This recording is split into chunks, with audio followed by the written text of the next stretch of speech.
Hello everyone, this is doctor Sam. अच्छा जी, आज हम स्टार्ट कर रहे हैं एन्यूरिज्म एंड डाइसेक्शन। देखिए जी, हमारे पास एन्यूरिज्म अलग टॉपिक है और डाइसेक्शन अलग टॉपिक है। एन्यूरिज्म क्या है? देखिए जी, एन्यूरिज्म एक्चुअली क्या है? डायलेटेशन है। Dilatation of the blood vessel और द हार्ट, दोनों हो सकती है। ब्लड वेसल की एबनॉर्मल डायलेटेशन या हार्ट की एबनॉर्मल डायलेटेशन, उसको हम कहते हैं एन्यूरिज्म। अब एन्यूरिज्म जो है ये कंजेनिटल भी हो सकता है और एक्वायर्ड भी हो सकता है। अच्छा जी, कंजेनिटल भी हो सकता है एंड एक्वायर्ड भी हो सकता है। इसके हमारे पास दो अकसाम है, एक है ट्रू एन्यूरिज्म और दूसरा हमारे पास है फॉल्स एन्यूरिज्म। देखिए जी, सबसे पहले हम इसके डायग्राम्स देख लेते हैं कि कौन सा ट्रू है और कौन सा फॉल्स है। देखिए जी, इस डायग्राम में ये बिल्कुल आप लोगों का नॉर्मल ब्लड वेसल है, दिस वन, और बी में आप लोग देखेंगे यहां, देखिए जी, this one is actually true aneurysm. True aneurysm में क्या फर्क है और फॉल्स एन्यूरिज्म में क्या फर्क है? देखिए जी, ये दोनों जो है ये ट्रू एन्यूरिज्म है जिसमें आप लोगों का ब्लड वेसल का जो वॉल है वो इंटैक्ट है, उसमें कोई रप्चर्ड नहीं है। देखिए जी, इसमें भी रप्चर्ड नहीं है और इसमें भी रप्चर्ड नहीं है, लेकिन ये जो है देखिए नॉर्मल से डायलेट हो चुका है बिकॉज ऑफ वीकनिंग। ये साइड जो है वीक हो चुका है कनेक्टिव टिश्यू की सिंथेसिस की वजह से या ज्यादा डिग्रेडेशन हो रही है, जिसकी वजह से इसमें एबनॉर्मल डायलेटेशन आ गई है। अच्छा जी, यहाँ भी दोनों तरफ डायलेटेशन, लेकिन यहाँ जो है जो फॉल्स एन्यूरिज्म में उसमें हमारे पास देखिए जी यहाँ रप्चर्ड हो चुका है और बाहर लीकेज हो चुका है, और इस लीकिंग की वजह से, ब्लड लीकेज की वजह से यहाँ हेमाटोमा बन चुका है। This is a kind of false aneurysm.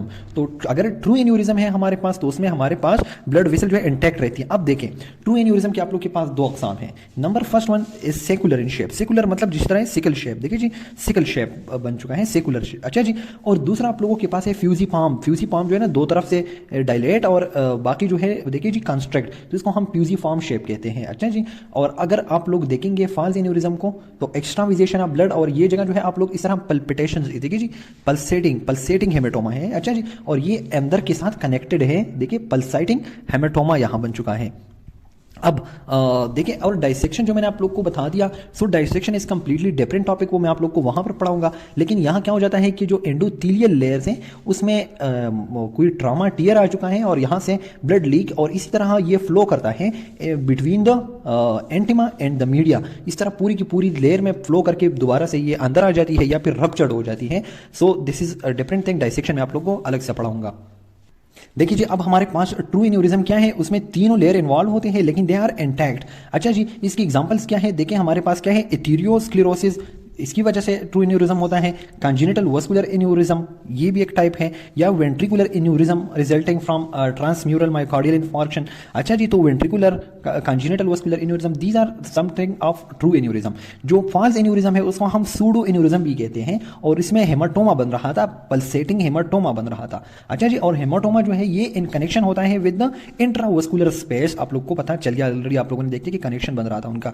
और इसमें आप लोग के पास क्या होता है, एग्जाम्पल कौन सा है इसका पल्सेटिंग का या फिर सूडो हेमाटोमा, सूडो एन्यूरिज्म का, फॉल्स एन्यूरिज्म का? वो है वेंट्रिकुलर रप्चर। क्योंकि मैंने आप लोग को बता दिया ना कि एन्यूरिज्म जो है ये हार्ट में भी हो सकता है और विसल में भी। तो वेंट्रिकुलर रप्चर अगर हो जाता है और उसकी वजह से जो है पीरिकार्डियल एडहेशन, अच्छा जी, एंड लीकिंग ऑफ द, तो सो देखिए जी, सिंपल वेंट्रिकुलर रप्चर जो है कंटेंट बाय पीरिकार्डियल एडहेशन। तो देखिए अगर इसी तरह हमारे पास वेंट्रिकुलर जो है, वेंट्रिकुलर रप्चर हो जाता है और पीरिकार्डियम जो है, देखिए जी जो हार्ट के इर्द गिर्द जो पीरिकार्डियम है वो इसको कंटेंट करता है। So this is example of false aneurysm. अच्छा जी, आर्टीरियल डाइसेक्शन जो ये हमारा नेक्स्ट टॉपिक है, इसमें हमारे पास क्या हो जाता है कि एंडोथेलियल जो है उसमें वीकनिंग की वजह से ब्लड अंदर और मीडिया के अंदर ट्रेवल कर करके फाइनली ब्लड के अंदर आ जाती है। So this is about the dissection. या अगर कभी कभी ये ब्लड जो है सीधा बाहर निकल जाती है रप्चर्ड, और एक्सेसिव ब्लड लॉस की वजह से बंदे की डेथ भी हो सकती है। सो आर्टीरियल डाइसेक्शन में क्या हो जाता है, प्रेशराइज्ड ब्लड जो है gain entry into the arterial wall through the surface defect and then pushes apart the underlying layers. वो हम बाद में इंशाल्लाह इसको चीज को पूरी डिटेल से पढ़ लेते हैं। आर्टीरियल डाइसेक्शन को हमारा नेक्स्ट टॉपिक है। इस लेक्चर में हम एन्यूरिज्म को मेनली टारगेट करते हैं। देखिए जी, सेकुलर एन्यूरिज्म भी आप लोगों ने देख लिया, फ्यूजिफॉर्म एन्यूरिज्म भी आप लोगों ने देख लिया। अब हम पैथोजेनेसिस की तरफ आते हैं कि हमारे पास एक्चुअली ये एन्यूरिज्म होता क्यों है। देखिए जी, हमारे पास एन्यूरिज्म जो है ये मैकेनिकल स्ट्रेस की वजह से भी हो सकता है, और मैकेनिकल स्ट्रेस क्या है, वो है हाइपरटेंशन। अच्छा जी, तो hypertension is a cause of aneurysm. दूसरा हमारे पास क्या है, कि जो स्ट्रक्चरल इंटीग्रिटी है ऑफ द आर्टीरियल मीडिया उसमें कुछ फर्क है, कुछ मसला है। देखिए जी, जो मीडिया है ना, मीडिया तो वो मेनली इस वेसल को अपनी पोजीशन में, स्ट्रक्चर में रखता है। अगर मीडिया जो है उसमें, देखिए ये इसका मीडिया है, अगर इसमें जो है कोई डिफॉर्मिटी है, कनेक्टिव टिश्यू का प्रॉब्लम है, तो ये विथस्टैंड नहीं कर सकता प्रेशर को और ये डायलेट कर जाएगा, तो इसको एन्यूरिज्म को लीड करता है। तो हमारे पास structural integrity of the arterial media is very important. और ये किन चीज की वजह से, किन फैक्टर्स की वजह से ये वीक हो जाती है आर्टीरियल मीडिया? तो नंबर फर्स्ट क्या है? इनएडिक्वेट और एबनॉर्मल कनेक्टिव टिश्यू सिंथेसिस। अगर मीडिया के अंदर कनेक्टिव टिश्यू की सिंथेसिस जो है वो एबनॉर्मल है या फिर इनएडिक्वेट है, काफी नहीं है, सीमेंट काफी नहीं है, तो जाहिर बात है दीवार तो गिरेगी। तो इसी वजह से देखिए जी, इनएडिक्वेट और abnormal connective tissue synthesis, number first ये हो गया। दूसरा क्या है आप लोगों के पास? वो है एक्सेसिव कनेक्टिव टिश्यू डिग्रेडेशन। अगर हमारे पास इसके अंदर जो आर्टीरियल मीडिया के अंदर जो कनेक्टिव टिश्यू है उसकी डिग्रेडेशन ज्यादा हो जाएगी। अच्छा जी, थर्ड है हमारे पास loss of smooth muscle cell और change in the smooth muscle synthetic phenotype. अगर स्मूथ मसल की लॉस हो रही है कंटिन्यूअसली, या फिर जो स्मूथ मसल बन रहे हैं वो अपनी एक्चुअल फॉर्म में नहीं बन रहे हैं, डिफरेंट किस्म के बन रहे हैं, so these are the actual causes of aneurysm. अच्छा जी, लेकिन जो मोस्ट इंपॉर्टेंट प्रीडिस्पोजिंग कंडीशन है एओर्टिक एन्यूरिज्म के, वो क्या है? वो एथेरियोस्क्लेरोसिस एंड हाइपरटेंशन है। लेट्स डिस्कस दीज काजेज जो पैथोजेनेसिस में है। इनएडिक्वेट या एबनॉर्मल कनेक्टिव टिश्यू सिंथेसिस कब होती है हमारे पास? देखिए जी, हमारे पास कुछ ऐसे इनहेरिटेंट डिजीजेज हैं जो हमारे पास क्या कर रही है? एबनॉर्मली वो कर रहे हैं, टिश्यू सिंथेसिस कर रही है। देखें हमारे पास जो है टीजीएफ बीटा, वो क्या कर रही है? टीजीएफ बीटा याद रख के, ये हमारे पास स्मूथ मसल सेल की प्रोलिफरेशन और मैट्रिक्स की सिंथेसिस करती है। अब अगर टीजीएफ बीटा के अंदर कोई मसला आएगा तो जाहिर बात है कनेक्टिव टिश्यू की सिंथेसिस प्रॉपर नहीं होगी and it will lead to aneurysm. देखें इसके अलावा हमारे पास कुछ ऐसे सिंड्रोम्स हैं जिस तरह मार्पन सिंड्रोम, ये बात याद रखें, मार्पन सिंड्रोम। मार्पन सिंड्रोम में जो है क्या हो जाता है? Defective synthesis of scaffolding protein fibrillin. देखिए जी, मार्पन सिंड्रोम में फाइब्रिलिन की डिफेक्टिव सिंथेसिस हो रही है जो कि ब्लड वेसल का एक कनेक्टिव टिश्यू है। तो अगर फाइब्रिलिन की डिफेक्टिव सिंथेसिस होगी तो हमारे पास finally it will lead to aneurysm. तो Marfan syndrome is very important, आप लोग याद रखिए। अच्छा जी, और ये फाइब्रिलिन के साथ रिलेटेड है। इसके अलावा हमारे पास एक और भी वो है डिफेक्टिव टाइप 3 कोलेजन सिंथेसिस। अच्छा जी, और डिफेक्टिव टाइप 3 कोलेजन सिंथेसिस किस चीज में होती है? ये टाइप 4 एलर-डॉनलेस सिंड्रोम में होती हैं। अच्छा जी, तो दो सिंड्रोम के नाम आप लोगों ने कनेक्टिव टिश्यू की डिफेक्ट्स में याद रखनी है, मार्फन सिंड्रोम और टाइप 4 एलर-डॉनलेस सिंड्रोम। अच्छा जी, मार्फन सिंड्रोम में फाइब्रिलिन की डिफेक्ट हो रही है, डिफेक्टिव सिंथेसिस हो रही है, और टाइप 4 एलर-डॉनलेस सिंड्रोम में डिफेक्टिव टाइप 3 कोलेजन की सिंथेसिस हो रही है, टाइप 3 कोलेजन की सिंथेसिस डिफेक्टिव हो रही है। तो ये आप लोग याद रखिए। अच्छा जी, और ये किस चीज के अंदर आप लोग देखें? इनएडिक्वेट और एबनॉर्मल कनेक्टिव टिश्यू सिंथेसिस। तो मार्फन सिंड्रोम और एलर-डॉनलेस सिंड्रोम के अंदर इनकी डिफेक्टिव सिंथेसिस होगी तो फाइनली इट विल एन्यूरिज्म। अच्छा जी, एक्सेसिव कनेक्टिव टिश्यू डिग्रेडेशन या फिर कनेक्टिव टिश्यू की डिग्रेडेशन ज्यादा हो गई है। देखिए जी, डिग्रेडेशन जो है वो कब ज्यादा हो जाएगी हमारे पास कनेक्टिव टिश्यू की?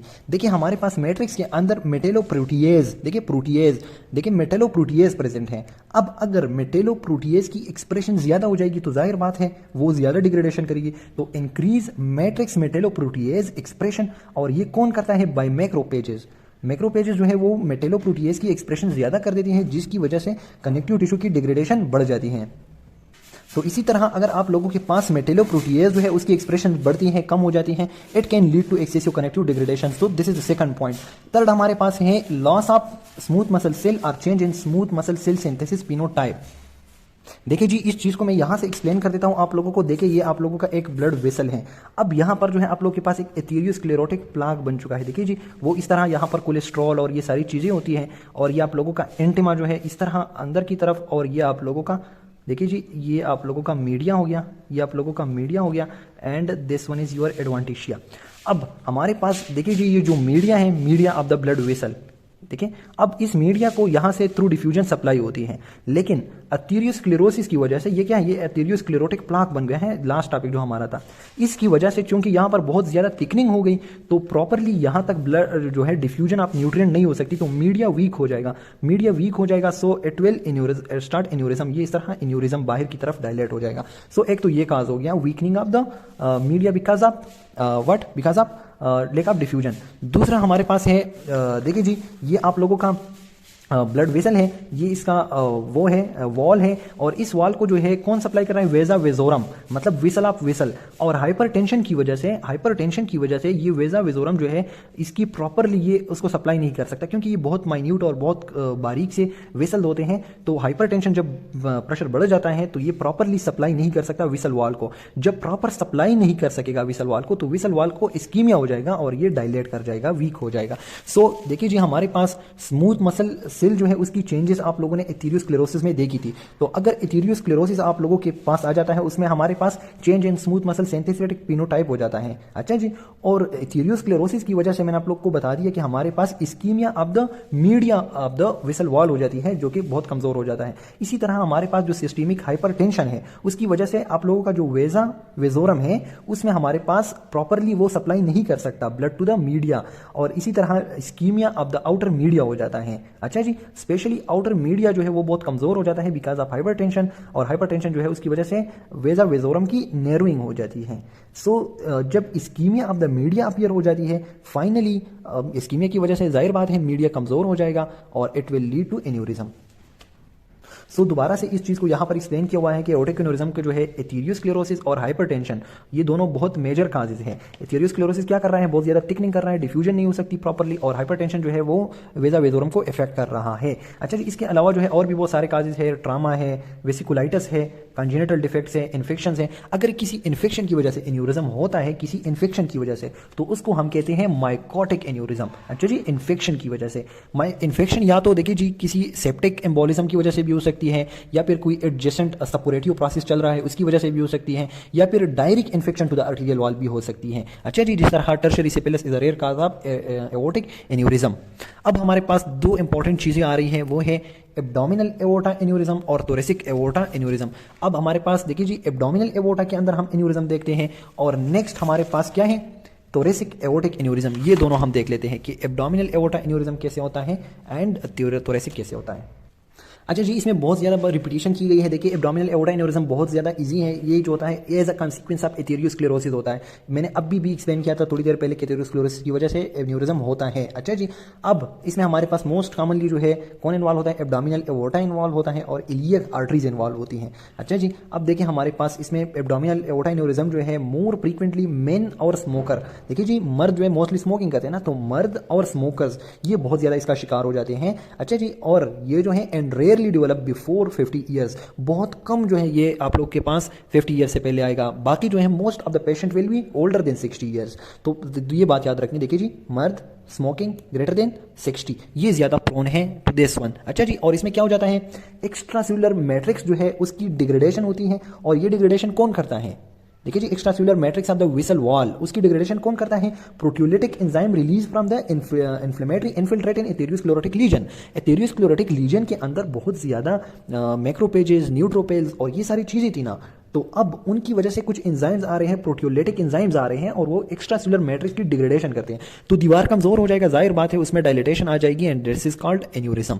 अच्छा जी, इसके अलावा जो है जेनेटिक प्रीडिस्पोजिशन भी होती है टू द एथेरियोस्क्लेरोसिस। बाकी स्मोकर जो है वो बहुत ज्यादा प्रोन होते हैं, मैंने ऑलरेडी डिस्कस कर दिया। देखिए जी, the most important thing is abdominal aorta aneurysm होता कहां पर है, between the renal arteries and the aortic bifurcation, ये इसकी लोकेशन है। देखिए जी, ये आप लोगों का एब्डोमिनल एओर्टा मैंने ड्रा किया हुआ रफ सा डायग्राम है। अब एब्डोमिनल एओर्टा से इस तरह रीनल आर्टरीज जाती है ना टू द किडनी।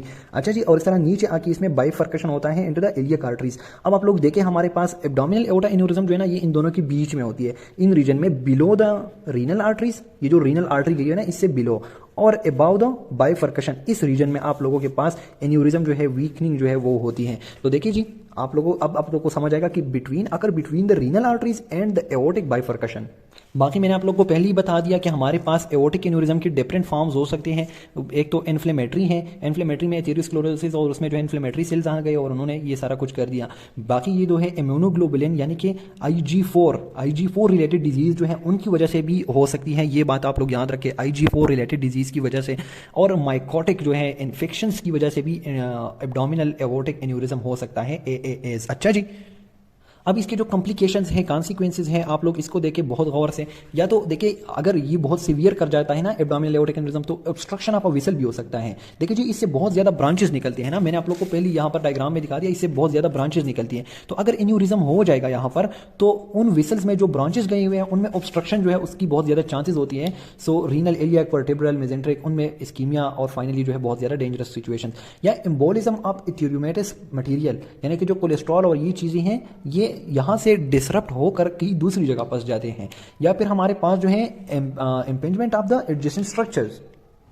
देखिए जी हमारे पास अगर ये इसी तरह डायलेट कर जाएगा तो यहाँ पर जो स्ट्रक्चर है उनको कंप्रेस मिल जाएगा, उन पर प्रेशर आ जाएगा। एब्डोमिनल एओर्टा जो है इस तरह बाहर निकल गया और यहाँ पर तो देखिए impingement of adjacent structure यानी कि compression of the ureter or erosion of vertebra by the expanding aneurysm. So this is important। और यह क्या abdominal mass की सूरत में देखिए जी palpably mass that देखिए अगर आप लोग इस तरह पल्पेट करेंगे ना abdominal aorta को तो आप लोग को इस तरह लगेगा कोई मास आप लोग पल्पेट करते तो abdominal mass की सूरत में होता है। अगर ये रप्चर कर देता है पेरिटोनियल कैविटी में या रेट्रोपेरिटोनियल टिश्यू में तो बहुत ज़्यादा ब्लीडिंग, देखिए बहुत ज़्यादा ब्लड यहाँ बह रहा है और रप्चर हो जाएगा तो बहुत ज़्यादा ब्लड जो है यहाँ लीक कर जाएगा and it leads to fatal death. ये बहुत ज़्यादा डीडली है। सो ये इसके आप लोग के पास कॉन्सिक्वेंसेज आप लोग याद रखें। अच्छा जी कि ऑब्स्ट्रक्शन भी हो सकती है, ऑब्स्ट्रक्शन की वजह से इस्कीमिया और कोई भी आर्गन डेड हो सकती है। एम्बोलिज्म भी हो सकती है, दूसरे स्ट्रक्चर पर प्रेशर भी पड़ सकता है, एब्डोमिनल मास, पल्पेबुलर मास आप लोग को नजर आएगा और रप्चर की तो बड़ा खतरनाक सा है। अच्छा जी अगर टाइमली इसको दोबारा से कनेक्ट नहीं किया गया तो इट इज़ वेरी फेटल। अब हम आते हैं थोरेसिक एओर्टिक एन्युरिज्म के ऊपर।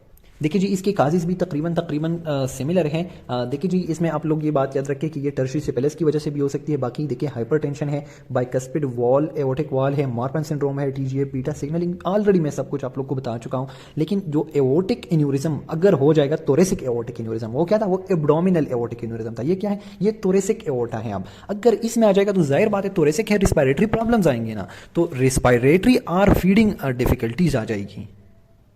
देखिए जी अगर हमारे पास थोरेसिक एओर्टा जो है उसकी डायलेटेशन होगी तो जाहिर बात है वो भी तो किसी स्ट्रक्चर को कंप्रेस करेगा। तो अगर एयरवे को कंप्रेस करेगा तो रिस्पायरेटरी डिफिकल्टी, अगर इसोफेगस को कंप्रेस करेगा तो फीडिंग डिफिकल्टी। तो इसी तरह थोरेसिक जो है वो फीडिंग के साथ और रिस्पायरेटरी कॉम्प्लिकेशंस के साथ बहुत ज्यादा एसोसिएटेड है। दूसरा जो ये जब जाता है डायलेट करता है ना तो रिकरेंट लेरेंजियल नर्व जो है उसके ऊपर ये प्रेशर करता है, उसको इरिटेट करता है, जिसकी वजह से परसिस्टेंट कफ के साथ पेशेंट प्रेजेंट करेगा। पेशेंट किस चीज के साथ प्रेजेंट करेगा, रिस्पायरेटरी प्रॉब्लम्स के साथ, फीडिंग प्रॉब्लम के साथ, या फिर उसका परसिस्टेंट कफ होगा। इसके अलावा देखिए जी ये जो थोरेसिक एओर्टा है ना, थोरेसिक एओर्टा ये रिब्स के साथ बहुत करीब से गुजरा है। तो रिब्स और वर्टिब्रल बॉडीज जो है ना उसके ऊपर आप लोग वो एरोजन आ जाएगा। देखिए जी मैं एक्सप्लेन करता हूं इस तरह। देखिए अगर ये आप लोगों के रिब्स हैं और ये इसके ऊपर जो है थोरेसिक एओर्टा गया हुआ है और ये इस तरह डायलेट करेगा तो ये इसकी एरोजन करेगा। यहां पर इस तरह आप लोग को इसके निशान एक्सरेज में नजर आ जाएंगे। तो pain cause by erosion of bone, अच्छा जी, या फिर कोई कार्डियक डिजीज जिस तरह वाल्वुलर इनसफिशिएंसी है